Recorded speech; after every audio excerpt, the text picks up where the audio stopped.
परित्राण में इतना ही पावरफुल है तो ऐसा ब्लेड निकाल के थोड़ा सा घाव करके चलो परित्राण से ये ठीक करो, नमो तस्स भगवतो अरहतो सम्मा सम्बुद्धिस्स, ये ठीक हो ठीक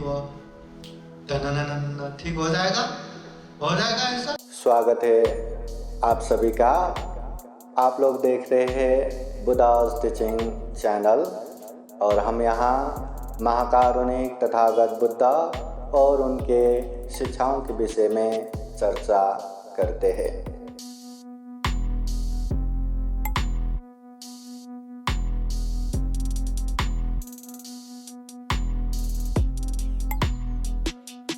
समन्ता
सर्वप्रथम महाकारुणिक तथागत भगवान बुद्ध को त्रिवार वंदना।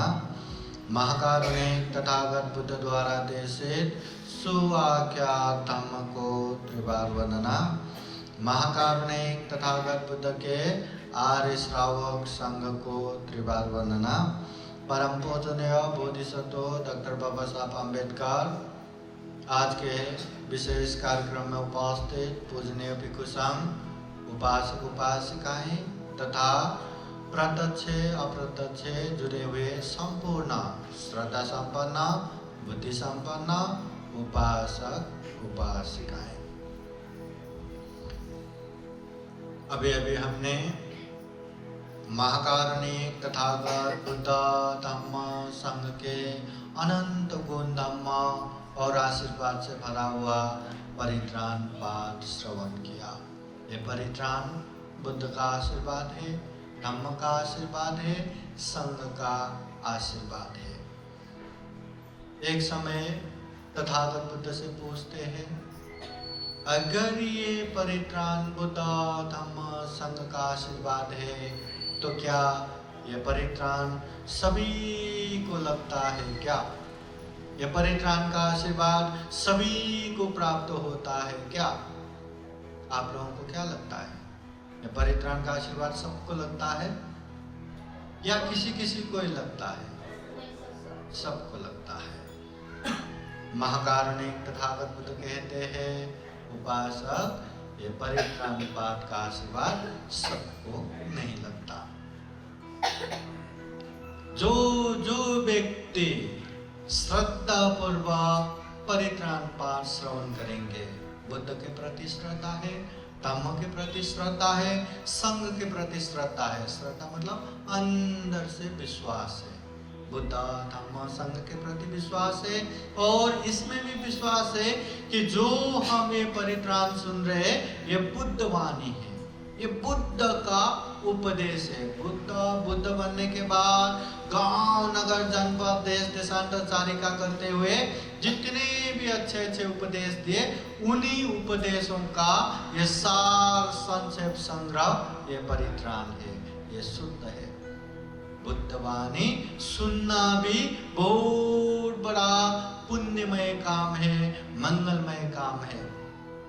अगर इसको समझ के पालन किया तो कितना पुण्य, कितना पुण्य। दुख मुक्त निर्वाण की तरफ भी जा सकते हैं।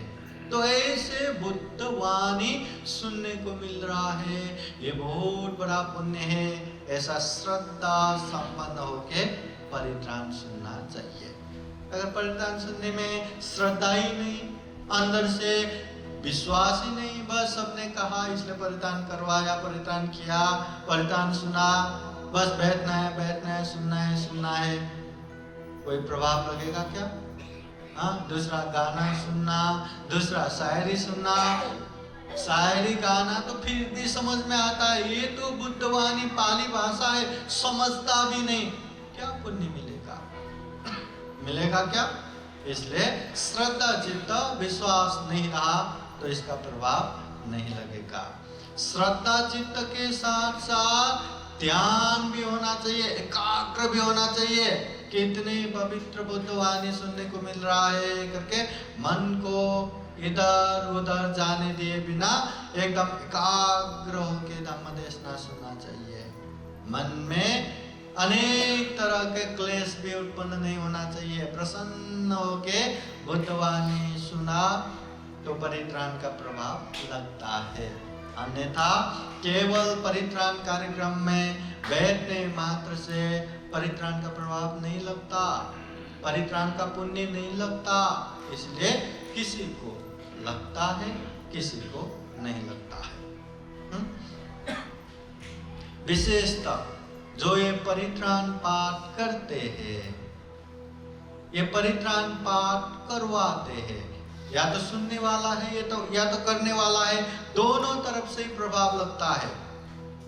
जो परित्राण करने वाले पूजने भिक्षु संघ है, पूजने भिक्षु संघ को परित्राण करते समय स्पष्ट रूप से करना है, मिस्टेक नहीं होना। बुद्धवाणी जैसा है वैसा ही परित्राण पाठ करना है। जो परित्राण पाठ कर रहे वो समझ के परित्राण करना है। मतलब हम मंगल सूत्र पाठ कर रहे हैं तो ये मंगल सूत्र है, ये मैत्री सूत्र पाठ कर रहे हैं तो ये मैत्री सूत्र है, एकदम समझ के परित्राण करना है। और तीसरा, लोभ लालच रखे बिना मैत्री करुणा पूर्वक परित्राण पाठ करना है। अगर पूजने भिक्षु संघ द्वारा ये तीनों अंग परिपूर्ण हुआ तो पूजने भिक्षु संघ के तरफ से आप लोगों को आशीर्वाद लगेगा। ये पूजने भिक्षु संघ के तरफ से। अब ये जो सुनने वाले उपासक उपासिकाएं हैं वो लोग भी तीन अंग से परिपूर्ण होके धम्म देशना सुनना है। सबसे पहले तो श्रद्धावान होके एकाग्र चित्त से ये परित्राण सुनना है। दूसरा, परित्राण सुनते समय मिथ्या दृष्टि नहीं होना, गलत धारणा नहीं होना। हाँ, ये परित्राण ऐसे बोल रहे, क्या इसमें कुछ होगा क्या, ऐसा भी होता क्या, ये मंत्र तंत्र जैसा, हाँ इससे भी ऐसा होगा वैसा होगा करके अनेक तरह से मिथ्या धारणा रहा तो इसका प्रभाव नहीं लगता। और तीसरा है, परित्राण सुनने वाले उपासक उपासिकाएं पंच महापाप से मुक्त होना चाहिए। जो व्यक्ति पंच महापाप करते हैं, पंच महापाप बोले तो 5 ऐसे महापाप जिसका मापी नहीं है। अगर कोई व्यक्ति करता है तो पाप का फल भुगतना ही पड़ता है। ऐसे बड़े बड़े 5 महापाप, जो व्यक्ति जीवन में ये 5 महापाप करते हैं उनको परित्राण भी नहीं बचा सकता, बुद्ध की वाणी भी नहीं बचा सकता, कोई भी नहीं बचा सकता। इसलिए जो व्यक्ति जीवन में 5 महापाप करते हैं उनको ये परित्राण का प्रभाव भी नहीं लगता। अभी 5 महापाप नहीं करना। अभी क्या क्या 5 महापाप नहीं करना? सबसे पहले अपने जन्मदाता पिता की हत्या करना, ये 5 महापाप में एक महापाप है। ये पाप किया तो ये पाप से कोई भी नहीं बच सकता। दूसरा है जन्मदाता माता की हत्या करना, ये भी बहुत बड़ा पाप हो गया। जो व्यक्ति ये पाप करता है कोई भी उसे बचा नहीं सकता। तीसरा, बुद्ध के शरीर से खून बहाना या चोट पहुंचाना, ये भी पंच महापाप में एक पाप है। चौथा, जो दुखमुक्त हो चुके हैं, अनंत हो चुके हैं, उसकी खून करना, हत्या करना, ये भी महापाप है। ये ऐसे महापाप किया तो भी कोई किसी को नहीं बचा सकता। और पांचवा है संग भेद करना, संग को टुकड़ा करना, ये भी महापाप है।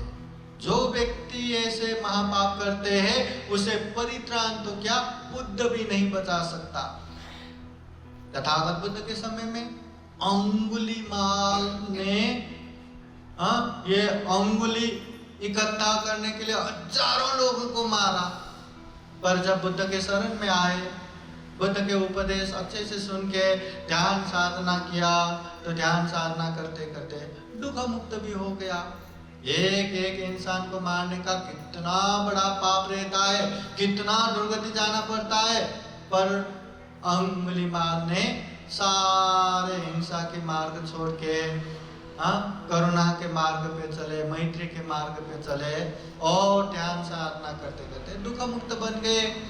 उसने पंच महापाप नहीं किया था, इसलिए बुद्ध उसको दुख मुक्त निर्वाण में प्रतिष्ठित करा पाया। मगर बुद्ध के भाई समान देवदत्ता, जो दरबार में रहते भी साथ में था, जब बुद्ध बने वो देवदत्त भी आके भिक्षु बने। भिक्षु बनने के बाद चमत्कारिक शक्ति प्राप्त हो गया। लौकिक लोकोत्तर नहीं, ज्ञान मार्ग से दूर दूर तक कोई लेना देना नहीं। ऐसे चमत्कारिक शक्ति प्राप्त होने के बाद उसको लगा मुझ में भी शक्ति आ गया, मैं भी तो बुद्ध बन गया। तो बुद्ध को जाके आप आराम कीजिए, मैं आपके जगह में बुद्ध बन के शासन चलाता हूँ। अब ये राजा जैसा ये पद तो है नहीं, तो बुद्ध ने मना किया। बुद्ध को हटा के खुद बुद्ध के जगह पे बैठने के लिए कितना प्रयास किया, बुद्ध को मारने के लिए बार बार प्रयास किया। कभी नालागिरी हाथी को ये शराब पिला के बुद्ध के पास छोड़ देते हैं, कभी राजा अजात शत्रु को हाथ में लेके हत्यारा भेज देते हैं, कभी गिरतकूट पर्वत से पत्थर गिरा के बुद्ध को मारने की कोशिश करते हैं। बार बार सफल नहीं हुआ तो संग भेद करके अपने समर्थन के भिक्षु संघ अलग बनाते हैं। तो कितना महापाप हो गया। तो इतना महापाप किया तो अंतिम समय में देवदत्त को पछतावा हुआ। बुद्ध को दर्शन करके माफी मांगने के लिए आए तो जैतवन बिहार पहुंचते पहुंचते वहीं जमीन में पतन होके अविंची महानर्क में पतन हो गया। बुद्ध भी नहीं बचा सकता। इसलिए जो व्यक्ति जीवन में पंच महापाप करते हैं उसको परित्राण का कोई भी प्रभाव नहीं लगता। अगर पंच महापाप नहीं किया है, मिथ्या दृष्टि नहीं है, बुद्ध धम्म संघ में श्रद्धा है, एकाग्र होके परित्राण सुन रहे हैं, तो ये परित्राण का प्रभाव लगता है। ये परित्राण ही सत्यवाणी है, सत्य वचन है। पहले के ऋषि मुनिया भी ऐसे हाथ में पानी लेके करके वो श्राप देते और लगता है बोलते हैं ना, ये सत्य क्रिया है। बुद्ध के समय में भी ऐसे सत्य क्रिया बहुत होता है और सत्य क्रिया बहुत ही पावरफुल होता है। जब एक उपासिका ये प्रसूति हो रही थी कि बच्चा जन्म दे नहीं पा रहे थे, क्या करूं उसके माता जी यहाँ वहाँ देखते हैं तो एक भिक्षु देख के उसको भी बुला के आप कुछ कीजिए। वही अंगुलीमाल भिक्षु, अभी मैं क्या करूं, मैं तो अभी भिक्षु बना, ठहरो मैं गुरु के पास पूछ के आता हूँ। वो बुद्ध के पास गए कि ऐसे ऐसे हुआ, क्या करूं। बुद्ध कहते हैं जब से मैं आर्य बना तब से मैंने कभी किसी का हिंसा नहीं किया, इस सत्यवाणी से बहन का प्रसूति आराम से हो, जाओ ऐसा सत्य क्रिया करो। तो वो कहते मैंने तो हजारों लोगों को मार के आया, मैं ऐसे सत्य क्रिया कैसे कर सकता हूँ। बुद्ध कहते हैं जब से आर्य बना, जब से भिक्षु बना, तब से कभी किसी को मारा था नहीं मारा, तो जाओ सत्य क्रिया करो। वही अंगुलीमाल भिक्षु वहां उपासिका के पास बैठ के जब से मैं भिक्षु बना तब से मैंने कभी किसी का हिंसा नहीं किया, कभी मन से भी नहीं जिताया, ये सत्य है। तो बहन का प्रसूति आराम से हो, ऐसा सत्य क्रिया किया। और ये सत्य क्रिया करने से बच्चा भी आराम से हो गया। इसलिए जब जब गर्भ मंगल करना है प्रसूति के समय में यही अंगुलीमाल सूत्रपात करते हैं। ये सत्य क्रिया का प्रभाव बहुत है।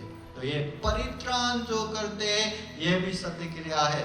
हर एक परित्राण करते समय हर एक सूत्रपात संपन्न होने के बाद पूजने भिक्षु संघ ऐसा भी सत्य क्रिया करते हैं।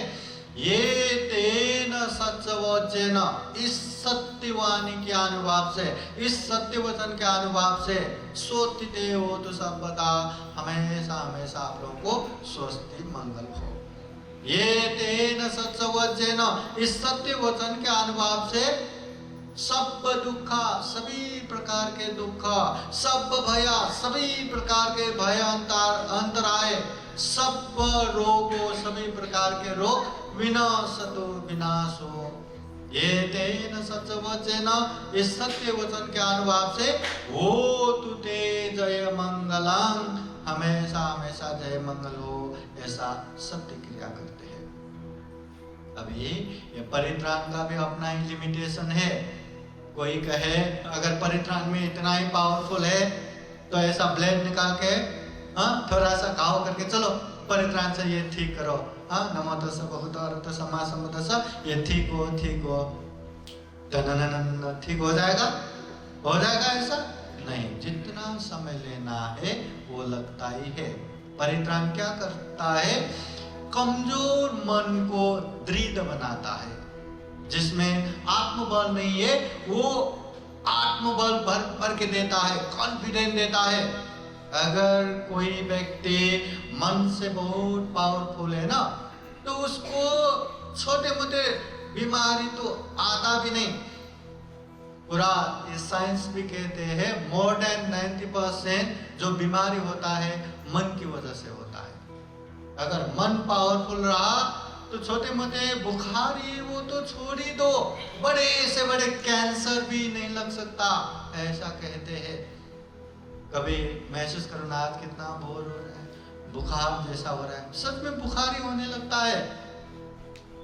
अगर मन ने सोचा है मैं इतना परित्राण सुनता हूँ, परित्राण करता हूँ, मुझे थोड़ी ना होगा, एकदम कॉन्फिडेंट हो के आप यहाँ वहाँ चलने लगे, काम करने लगे, आएगा क्या बुखार?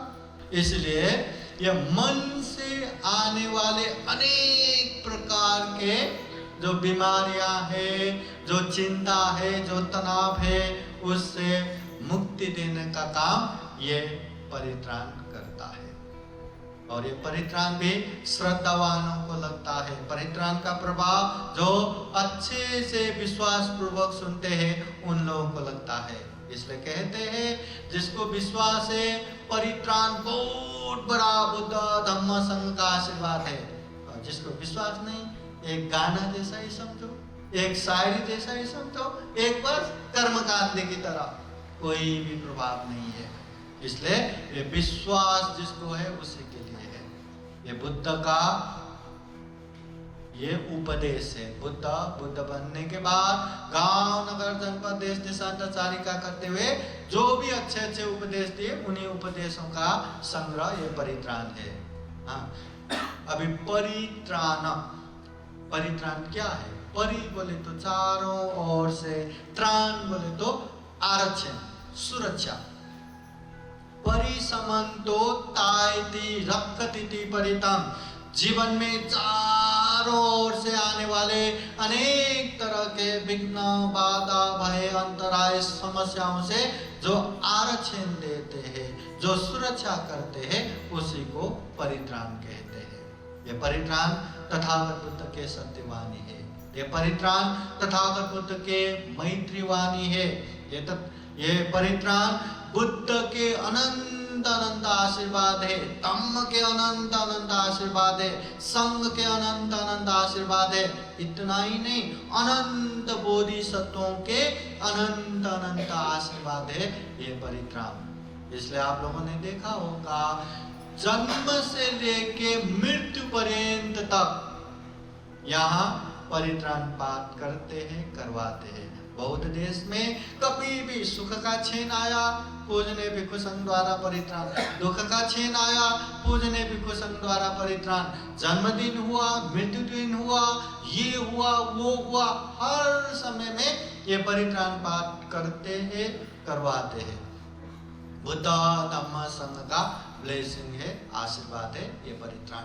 अभी और एक चीज समझना है, परित्राण बोले तो केवल एक ही सूत्र नहीं है। यहाँ हर उपलक्ष्य में अलग अलग परित्राण पाठ करते हैं। जन्मदिन के उपलक्ष्य में मंगल मैत्री का पाठ, मृत्यु के समय में मरणानुस्मृति पाठ, जब बीमार पड़ते हैं भोजंग सूत्र का पाठ, जब प्रसूति होते हैं या गर्भ मंगल करते हैं तब अंगुलीमाल सूत्र का पाठ, शादी के समय में जय मंगल सूत्र पाठ, ऐसा अनेक उपलक्ष्य में अलग अलग परित्राण करते हैं। इसका मतलब ये भी समझना है, परित्राण पाठ बोले तो केवल एक ही शुद्ध पाठ नहीं। हमें समझ में नहीं आता तो लगता है हमेशा वही तो पाठ करते होंगे, वही तो बोलते होंगे, नहीं, अलग अलग शुद्ध पाठ है। इसका मतलब ये परित्राण बोले तो अनेक अनेक सूत्रों का संग्रह है। शुद्ध बोले तो एक उपदेश, बुद्ध कहीं जाके एक उपदेश दिया, वो एक उपदेश, एक सूत्र, एक परित्राण। जैसे हमने मंगल सूत्र पाठ किया, मैत्री सूत्र पाठ किया, मंगल सूत्र तथागत बुद्ध ने कब उपदेश दिया? मंगल सूत्र में क्या उपदेश दिया? जब राजगृह के ऐसे सभागार में, हॉल में सारे लोग जमा हो रहे थे तो एक जन चलो मैं निकलता हूं, मंगल करना है करके निकल गए। वो तो चले गए, शब्द छोड़ के गया मंगल करना है। तो वहां चर्चा होने लगा मंगल क्या है, किसको मंगल बोलना है। किसी ने बोला मंगल बोले तो आंखों से अच्छे अच्छे देखना, वही मंगल है। खूबसूरत चीजें देखना, हरियाली दिखना, जो मन पसंद है वो देखना, वो मंगल है। कोई कोई बोलता है देखना भी मंगल है क्या, ये तो सुनना मंगल है। आओ खाओ या जो जो मन पसंद चीजें सुनना वो मंगल है। कोई कोई बोलते हैं न देखना मंगल है, न सुनना मंगल है, अच्छे से अच्छे परिकार खाना वो मंगल है। कोई ये मंगल कर, कोई वो मंगल, मगर यही मंगल है करके कोई बता नहीं पाया। तो वहां से निकल के पूरा नगर में, पूरा देश में, पूरा पृथ्वी में ये मंगल क्या है इस विषय में 12 साल तक चर्चा परिचर्चा हुआ। इसके बावजूद भी मंगल यही है बता न पाया। फिर जाके एक देवदूत भगवान बुद्ध के पास आके पूछते हैं कि मंगल क्या है। तब तथागत बुद्ध मंगल जितने भी पाप का रास्ता है उसको काटने वाला, मंगल जितने भी सुगति का मार्ग है उसे बनाने वाला, अभी भी बीच में भी अंत में भी सुख शांति देने वाला वही मंगल है। तो इस प्रकार के मंगल तथागत बुद्ध ने 38 प्रकार के मंगल बताया। असेवनाच बालानं पंडितानं सेवना पूजा पूजने यानं ये तंग मंगलम उत्तमं। बाल मूर्खों का संगत नहीं करना ये मंगल है, पूजने व्यक्ति का पूजा करना ये मंगल है, पंडित जन की संगत करना ये मंगल है। इस प्रकार 38 प्रकार के मंगल बताया। अभी बाल मूर्खों का संगत करना बहुत बड़ा मंगल, उससे दूर रहना बहुत बड़ा मंगल है, क्योंकि मूर्ख वो है जो हमें कदम कदम पे हानि नुकसानी करता रहता है। कहते हैं सांप भी रहा ना, सिर्फ एक बार डसता है अपने रास्ते चला जाता है, मगर मूर्ख वो है जो कदम कदम पे डसते रहता है, कदम कदम पे हमारा हानि नुकसानी करता रहता है। इसलिए पहला काम खुद मूर्ख नहीं बनना, दूसरा काम अपनों को मूर्खता छोड़ने के लिए प्रयास करना, तीसरा काम अगर छोड़ता नहीं या कोई मूर्ख है तो उससे दूर रहना। मूर्ख साथ में रखने से, मूर्ख को मित्र बनाने से ये विद्वान लोगों को, पंडित लोगों को शत्रु बनाना भी बहुत अच्छा है, क्योंकि शत्रु होके भी ये विद्वान पंडित लोग इतना हानि नुकसानी नहीं करेगा जितना मूर्ख साथ में रह के हमारा हानि नुकसानी करेगा। तो इस तरह से तथागत बुद्ध ने मंगल के विषय में उपदेश दिया। वही मंगल सूत्र हमने यहाँ पाठ किया। दूसरा एक पाठ किया हमने मैत्री सूत्र। मैत्री सूत्र तथागत बुद्ध ने कहा, कब, किस लिए बताया कि भगवान बुद्ध के समय में 500 भिक्षु तथागत बुद्ध से सारा कर्मस्थान भावना सीख लिया, सारा ध्यान साधना सीख लिया। अब दुख मुक्ति के लिए कहीं पे जाना है, अभ्यास करना है, तो बुद्ध के पास आके प्रार्थना करते हैं, भगवान हम ध्यान साधना के लिए, वर्षावास के लिए हम बाहर जाना चाहते हैं। तथागत बुद्ध ने ठीक है करके जाने दिया। अभी वो लोग श्रावस्ती से निकल के अभी कहाँ जाएंगे? कहीं तो जगह चाहिए जहाँ ध्यान साधना भी कर सके और भिक्षा भी प्राप्त हो। गांव में रहा तो डिस्टर्ब होगा, एकदम जंगल में रहा, गांव डोर रहा तो फिर खाने को नहीं मिलेगा। गांव भी साथ होना चाहिए और जंगल भी होना चाहिए। ऐसी जगह ढूंढते ढूंढते गया, एक गांव के पास में जंगल मिला। तो ये अच्छी जगह है, दिखने में भी शांत है, लोगों का बाधा भी नहीं है, चलो हम यहीं ध्यान करेंगे और भिक्षा के लिए गांव तो है ही। तो वो लोग वहीं ध्यान करने लगे। अभी शीलवान गुणवान बनते वहां ध्यान साधना में तपने लगा। तो उनके पुण्य के प्रभाव से कोई भी देवता ऊपर नहीं बैठ सका। तो वहां बहुत सारे वृक्ष देवता, जो वृक्ष में रहने वाले देवता लोग थे, तो वो लोग अभी नीचे नीचे बैठना पड़ा, कष्ट हुआ। फिर भी लगा 1-2 दिन में चला जाएगा। फिर बाद में पता चला ये तो वर्षावास का समय है, अभी शायद ये 3 महीना तक कहीं नहीं जाएगा और इतना तो हम ये कष्ट नहीं सहेंगे, तो क्या करेंगे? भगाएंगे। अब कैसे भगाना? फिर वो वृक्ष देवता अनेक अनेक शब्द निकाल के डराने लगा, अनेक अनेक रूप दिखाने लगा, अनेक अनेक तेज तेज गंध फैलाने लगा। तो ऐसे करने लगा तो ध्यान साधना में लीन बनते लोगों को किसी किसी को दिख रहा है, किसी किसी को सुनाई दे रहा है, किसी किसी को पास आ रहा है। तो ऐसे में बहुत मन विचलित होने लगा, मन में भय त्रास उत्पन्न होने लगा। और हमेशा बड़े बंदे के साथ ध्यान साधना क्या हो रहा है, कैसे हो रहा है, ये छल पल तो होता रहता है। तो बड़े बंदे के सामने ऐसे बड़े बैठे तो सब लोग कहने लगे, हमने तो ऐसे डरावना रूप देखने लगा, हमने तो ऐसे डरावना शब्द सुनने लगा, हमने तो ऐसा तेज तेज गंध सूंघने लगा, हम बहुत डरे हुए हैं। तो बड़े बंदे कहते हैं, ऐसा तो मेरे साथ भी हो रहा है, तो क्या करें? तो ये जगह ठीक नहीं है, चलो हम चलते। वर्षावास के बीच में ही वो जगह छोड़ के 500 भिक्षु लोग भगवान बुद्ध के पास जाते हैं। भगवान बुद्ध को वंदना करके एक जगह बैठते हैं। भगवान बुद्ध पूछते हैं, भिक्षु सब कुशल मंगल तो है ना? तो कुशल मंगल बताते बताते वो जंगल में क्या हुआ वो बातें भी बताते हैं। अब तथागत बुद्ध तो सर्वज्ञ है, सारी बातें जानते हैं। तो बुद्ध ने ध्यान से देखा तो वो जंगल ये 500 भिक्षुओं के लिए ध्यान साधना करने के लिए बहुत ही अच्छा, बहुत ही मंगल उत्तम जगह है, मगर वहां ये समस्या हो रहा है। तो तथागत बुद्ध कहते हैं, भिक्षु आप लोगों को ध्यान करने के लिए वो जगह बहुत ही उत्तम है, आप लोग वहीं जाइए, वहीं ध्यान साधना कीजिए। सारे भिक्षु लोग कहते हैं, भगवान वहां तो हम नहीं जाएंगे, बहुत ही डरावना है।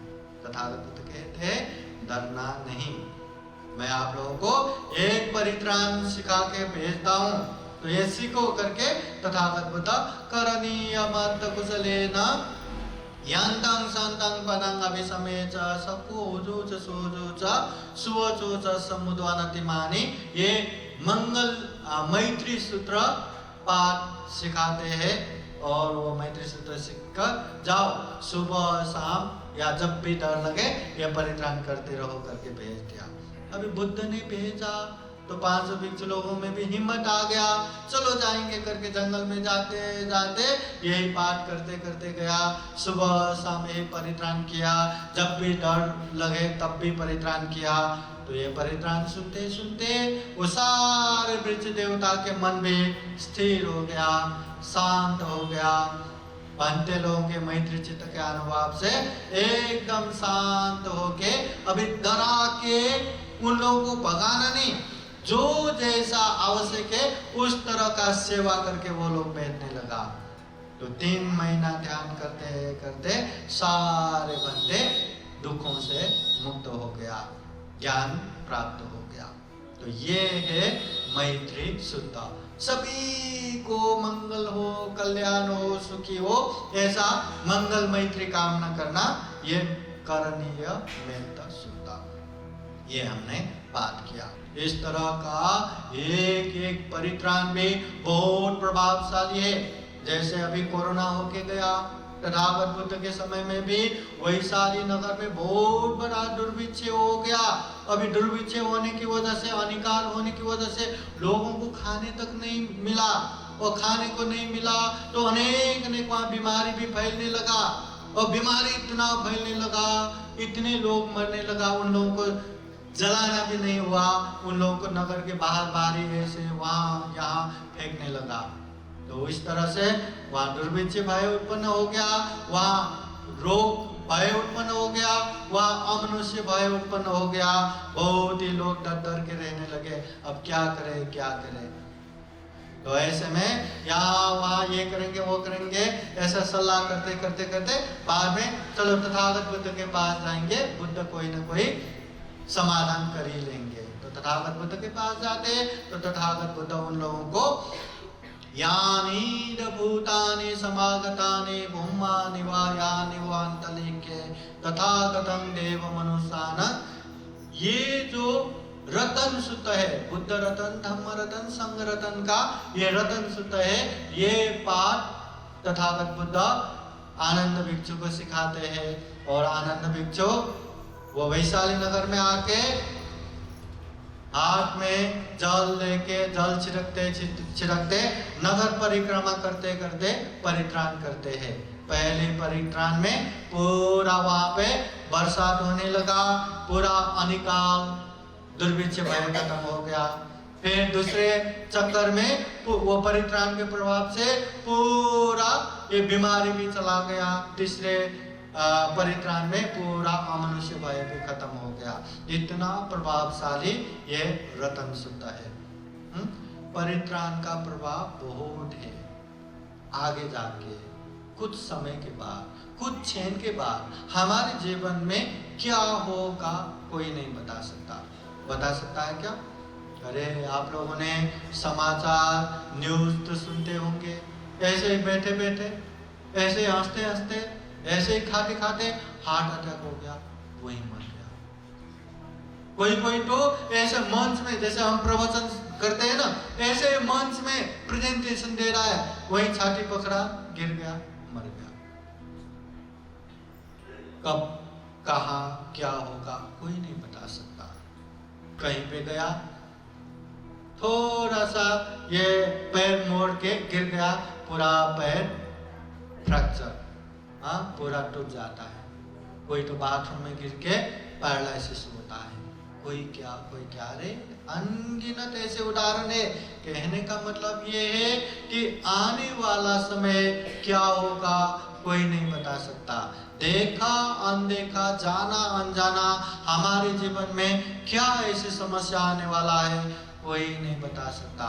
इसलिए जाना अनजाना, देखा अनदेखा, अनेक भय अंतराय विघ्न बाधाओं से आरक्षण के लिए, सुरक्षा के लिए ये परित्राण हमें करते रहना है, ये परित्राण हमें सुनते रहना है। ये बुद्ध का, धम्म का, संघ का सुरक्षा कवच है। इसका प्रभाव बहुत ज्यादा है। जीवन में ऐसे लोग भी मिलते हैं जो रात भर महापरित्राण किया या दिन भर महापरित्राण किया और गाड़ी में वापस आ रहा था तो गाड़ी का ब्रेक फेल हो गया, इतना फास्ट जा रहा था, मृत्यु निश्चित था, पर कहीं पे ठक्कर लग के आराम से गाड़ी रुक गया, किसी को कुछ भी नहीं हुआ। कोई तो एक उपासक तो ऐसा भी कहते हैं कि वो अपने समय में ये महापरित्राण हो रहा था, वो सुनते सुनते ऐसे गैलरी में बैठ रहा था, वहीं से भुक गिर गया 3-4 माले से नीचे। कभी गिरने के बाद या तो मर जाता, या तो हाथ पैर टूट जाता, या तो बहुत बड़ा सदय होता ना, पर ऐसे भुक गिर गया, उठा, कुछ भी नहीं हुआ, फिर से आके परित्राण सुनने लगे। मतलब कितने बड़े बड़े मुसीबत भी एकदम छोटे छोटे में खत्म हो जाता है। इसलिए ऐसा आशीर्वाद, ऐसा आरक्षण हमेशा हमेशा हमारे जीवन में होना चाहिए। आगे जाके क्या होगा हमें पता नहीं, हम जो भी कर रहे हैं उसके लिए भी आशीर्वाद चाहिए। पढ़ने वाले को, काम करने वाले को, कमाने वाले को, घर में बैठने वाले को, बाहर रहने वाले को, हर किसी को बुद्ध धम्म संघ का आशीर्वाद चाहिए, और वो आशीर्वाद ये परित्राण है। अभी परित्राण का प्रभाव कितना है ये जानने के लिए एक मोर शुद्ध पाठ भी है, और मोर जातक एक जातक कथा भी है। यही जातक कथा मोर, हाँ, ये कहानी मैं एकदम संक्षिप्त में आप लोगों को बताता हूँ कि परित्राण का प्रभाव कितना है। पहले पहले बोधिसत्व एक मोर होके जन्म हुआ था। मोर वो इतना सुंदर स्वर्णमय था, इतना अच्छा होने की वजह से अभी जितना अच्छा हुआ उतना खतरा रहता है, शिकार करने की खतरा रहता है। तो वो जंगल से उड़ के 3 जंगल पार करके हिमालय पर्वत के सुंदर जगह पे वहां रहने लगा। बहुत ही सुंदर, बहुत ही अट्रैक्टिव, बहुत ही सुवर्णमय, पंख भी पूरा सोने के जैसे सुवर्णमय, तो वहां रह रहा था। एक समय वहां एक शिकारी आ गया, कहां से शिकारी घूमते घूमते वहां पहुंच गया। अरे ये तो बहुत बड़ा, ये स्वर्ण मोर है, इसको पकड़ूंगा, इसको राजा के पास लेके जाऊंगा तो बहुत बड़ा पैसा मिलेगा, बहुत बड़ा इनाम मिलेगा करके वो मोर को पकड़ने के लिए खूब प्रयास किया। जहां जहां मोर जाने की संभावना है सब जगह पे वहां जाल रख दिया, पासा रख दिया, कितना शिकार करने की कोशिश किया, पर कभी भी सफल नहीं हुआ। मोर वहीं पे चलते थे जहां पे जाल नहीं है, जहां जहां जाल रहता है वहां से दूर दूर ही चलते थे। इसका कारण ये भी है कि ये स्वर्ण मोर हमेशा सुबह सुबह परित्राण करते थे। एक पंछी होके भी परित्राण करते थे, और ये परित्राण के अनुभव से दिन भर में आने वाले हर समस्याओं से आरक्षण हो ऐसा अधिष्ठान करके वो यहाँ वहाँ विचरण करते थे। और रात होते होते, सूर्य अस्त होते होते फिर एक बार परित्राण करते थे कि इस परित्राण के अनुभव से ये रात में मुझे कोई भी विघ्न बाधा ना आए करके वो अधिष्ठान करके सो जाते थे। इसलिए सुबह शाम परित्राण करने से वो शिकारी कितना प्रयास किया, पकड़ ही नहीं पाया। जहां जाल रखते वो जगह छोड़ के चलते थे। तो शिकारी बहुत ही गुस्सा हो गया, पकड़ ही नहीं पाया। फिर वो आके अपने पुत्र को बताया कि ऐसे ऐसे जगह पे सुवर्ण मोर रहते करके बता के गया। और इधर ये राजा के महारानी बहुत ही सुंदर, बहुत ही खूबसूरत, वो महारानी को एक दिन सपना आया कि सपने में सुवर्ण वर्ण के मोर आके उसको उपदेश दे रहे थे, उसको बातें बता रहे थे।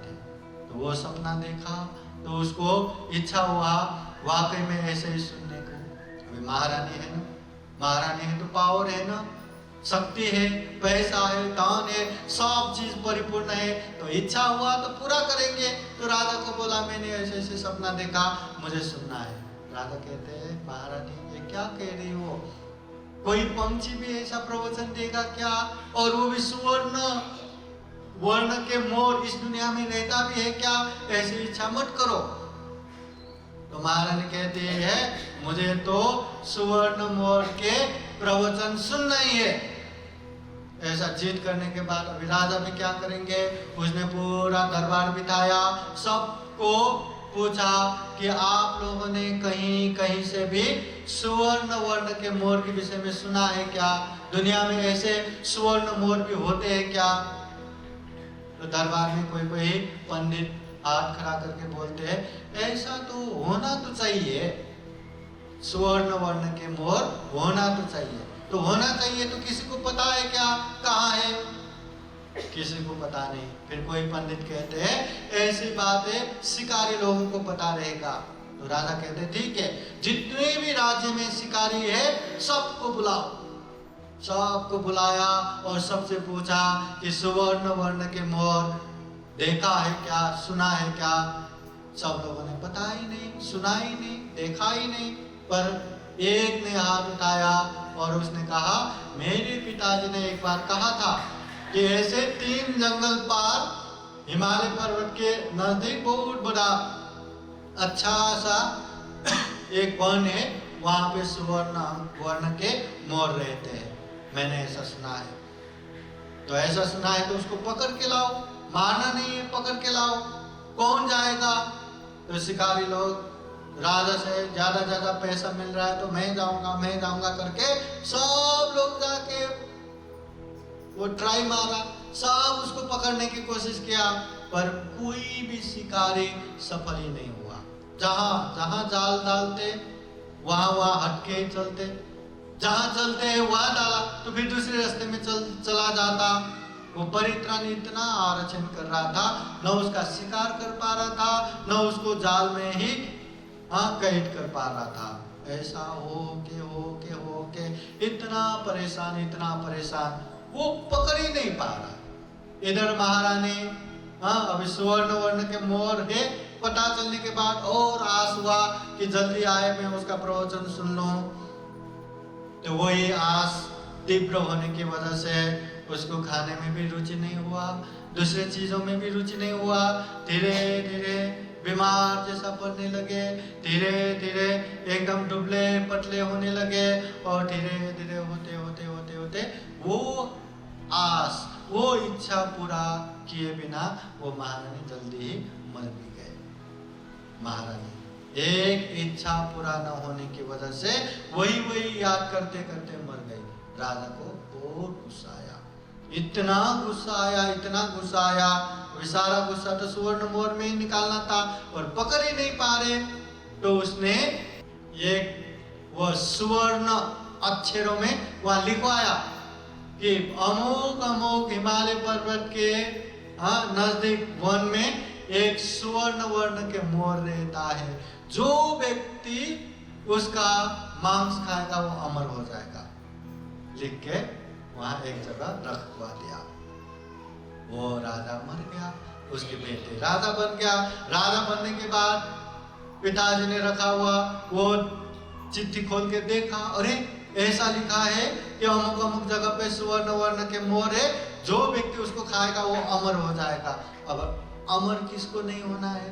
कौन मरना चाहते हैं? तो अमर होने के लिए बाकी सारे काम एक जगह पूरा शिकारी दल भेज दिया, जाओ पकड़ के लाओ। पूरा जीवन भर प्रयास करने के बाद भी वो भी पकड़ नहीं पाया, फिर वो मर गया, दूसरा राजा आ गया। ऐसा कर के 7 राजा तक वो सुवर्ण वर्ण के मोर के पीछे पड़ा रहा, पर कभी किसी को हाथ नहीं लगा, पकड़ ही नहीं पाया। इसका कारण सुबह परित्राण लेना, शाम का परित्राण लेना, ये परित्राण का आवरण आरक्षण लेके चल रहा था, इसलिए पकड़ ही नहीं पाया। फिर 7वें जन्म के राजा के समय में एक शिकारी आया, बहुत ही विद्वान पंडित। तो उसने मैं पकड़ के लाऊंगा करके गया, तो वहां जाके वन में जाके देखा क्यों पकड़ में नहीं आ रहा है। उसने देखा जहां चलता है वहां पे डालते तो दूसरे रास्ते पे चल रहा है, मतलब वो पकड़ नहीं पा रहा, हाथ में नहीं आ रहा, तो कोई ना कोई आरक्षण तो लेता ही होगा। अभी ठीक है, इसको युक्ति से योजना बना के पकड़ना पड़ेगा। फिर वो गांव में आ गया, गांव में दूसरा एक मोर ने उसको लिया और मोरनी को अनेक तालीम दिया, एकदम तेज चिल्लाना और सुंदर डांस करना। नृत्य करना। बहुत तालीम दिया और तालीम देने के बाद वही मोर लेके गया। उसके सीटी बजाने से वो मोरनी जोर जोर से चिल्लाने लगा। वो आवाज वो सुवर्ण वर्ण के मोर को पहुंच गया। हाँ, वो दौड़ा दौड़ा वो भी आया। फिर दूसरा सीटी बजाने से वो मोरनी खूबसूरत डांस करने लगा, नाचने लगा। तो ये देख के वो सुवर्ण वर्ण के मोर उसके प्रति अटैच हो गया, आसक्त हो गया। तो उसके पीछे भागने के चक्कर में उसने परित्राण का आरक्षण नहीं लिया। तो उसके चक्कर में वो आराम से शिकारी उसके हाथ में आ गया। उसको पकड़ के राजा के पास लेके गया। अभी राजा के पास लेके गया तो राजा बहुत ही खुश हुआ। अरे सुवर्ण वर्ण के मोर हाथ में आया, इसको मारेंगे, इसका मांस खाएंगे, अमर बनेंगे, चलो इसको अभी मारना है। तो ऐसे में वो मोर बोलते हैं, एक पंछी भी बोलते हैं, महाराज आप मुझे क्यों पकड़ के लाए? हाँ ऐसा ऐसा लिखा है, आपको खाने के बाद हम अमर होंगे। तो वो बोधिसत्व सुवर्ण मोर बोलते हैं, अरे महाराज जब मैं ही अमर नहीं हूँ, जब मैं ही मरने वाला हूँ, तो मुझे खा के कोई कैसे अमर हो सकता है? ये सब मिथ्या है, ये सब एकदम मतलब रीस है। कोई कैसे अमर हो सकता है? जो मैं ही अमर नहीं तो मेरा मांस खा के कैसे अमर हो सकता है? तो ऐसा अनेक तरह से समझाने के बाद राजा इतना प्रसन्न होता है, उसको छोड़ भी देता है। जो भी बनता है वो भी सेवा करता है और छोड़ देता है। मतलब ये मोर जातक है, ये मोर की कहानी है कि परित्राण की आरक्षण लेने की वजह से उसको कभी भी कोई भी विघ्न बाधा भय अंतराय नहीं आया। अभी हम एक बार सोच ले, आज के दिन सुबह से शाम तक क्या क्या हुआ, कहीं पे परेशानी आया क्या, कहीं पे दुख आया क्या, कहीं पे ऐसा समस्या हुआ क्या, कहीं जहाँ हमने एक्सपेक्ट ही नहीं रखा था, जहाँ हमने सोचा ही नहीं था, ऐसा कुछ हुआ क्या? ऐसा बहुत चीजें होता है। हम सोचते ही नहीं सामने वाले हमें ऐसा बोल देते हैं, हम सोचते नहीं सामने वाला वो ऐसा कर देता है, हम सोचते नहीं सामने वाला ऐसे सोच देता है। अनेक अनेक वहाँ घटना दुर्घटना होते रहते हैं। इसलिए परित्राण का प्रभाव रहा तो कम से कम नेगेटिव जो प्रभाव रहने वाले हैं उससे आरक्षण मिलेगा और काम करने वाले को और उन्नति मिलेगा और प्रगति मिलेगा, पढ़ने वाले को और अच्छे से पढ़ने के लिए कॉन्फिडेंस देगा, ऊर्जा देगा। घर में काम करने वाले, बाहर काम करने वाले, पढ़ने वाले, पढ़ाने वाले, हर चीज हर व्यक्ति के लिए ये परित्राण बहुत बड़ा आशीर्वाद रहेगा। इसलिए ये बुद्ध का आशीर्वाद है, धम्म का आशीर्वाद है, संघ का आशीर्वाद है। जब व्यक्ति माँ के पेट में आते हैं तब से लेके जन्म हुआ या शिक्षण शुरू किया या सगाई हुआ, विवाह हुआ, ये कोई भी मंगल दिन में हो या कोई भी अमंगल दिन में हो, जन्म से लेके मृत्यु पर्यंत तक ये परित्राण का ये श्रवण करना ये बौद्ध देशों में चलता ही रहता है। परित्राण पाठ करते हैं, करवाते हैं। तो ये है परित्राण। इसलिए हमें भी कभी भी अच्छा हुआ, चलो बुद्ध धम्म संघ का आशीर्वाद लेते हैं, परित्राण पाठ। कभी बुरा हो रहा है, चलो बुद्ध धम्म संघ का आरक्षण लेते हैं, परित्राण पाठ। श्रद्धा रहा, विश्वास रहा, परित्राण बहुत बड़ा आशीर्वाद है बुद्ध धम्म संघ का। अगर विश्वास नहीं, आस्था नहीं तो जाने दो, जो विश्वास है उसके लिए काम है, जिसको विश्वास नहीं उसको काम का नहीं है। इसलिए परित्राण, जिस तरह मरे हुए पेड़ में कितने भी पानी दो वो फिर से जाग नहीं सकता, उसी तरह परित्राण भी जो पंच महापाप करने वाले हैं, जो मिथ्या दृष्टि है, जिसको श्रद्धा नहीं है, उन लोगों को काम नहीं आता। पर जो श्रद्धावान है, जो मिथ्या दृष्टि नहीं है, जो पंच महापाप नहीं करते, उन लोगों को बहुत बड़ा आशीर्वाद देता है, बहुत बड़ा ऊर्जा देता है। तो ये परित्राण के विषय में बहुत सारी बातें हैं। तो हम जितना जानेंगे उतना हमें श्रद्धा उत्पन्न होगा, विश्वास उत्पन्न होगा, और श्रद्धा विश्वास उत्पन्न हुआ तो परित्राण सुनते रहेंगे, परित्राण का कार्यक्रम आयोजन करते रहेंगे, जीवन में कल्याण होगा, मंगल होगा। परित्राण इस माने में भी मंगल है कि ये बुद्धवाणी है। बुद्धवाणी सुनना भी मंगल है, सुनना भी पुण्य है। अगर इसको अच्छे से जान के समझ के व्यवहार में पालन करेंगे तो सभी दुखों से मुक्त निर्वाण तक प्राप्त कर सकते हैं। ये बुद्धवाणी है, ये परित्राण है। तो हम भी यही कामना करते हैं, जीवन में हम भी बुद्ध का आशीर्वाद लेके चले, धम्म का आशीर्वाद लेके चले, संघ का आशीर्वाद लेके चले। जाना अनजाना, देखा अनदेखा, अनेक तरह के विघ्न बाधा भय अंतरायों से हम सुरक्षित रहे, आरक्षण रहे, और जीवन में ढेर सारा पुण्य धम्म करते हुए ये दुर्लभ या अमूल्य, ये सर्वश्रेष्ठ मनुष्य जीवन को सफल बना सके, सार्थक बना सके, अंत में जन्म जरा व्याधि मरण से मुक्त निर्वाण तक प्राप्त कर सके, ऐसी कामना करते हुए आज का ये धम्म देशना यही समापन करते हैं। सबका मंगल हो, सबका कल्याण हो, भवतु सबका मंगलम। साधु साधु साधु। बुद्धं नमामि, बुद्ध को नमन करता हूँ। धम्मं नमामि, धम्म को नमन करता हूँ। संघं नमामि, संघ को नमन करता हूँ।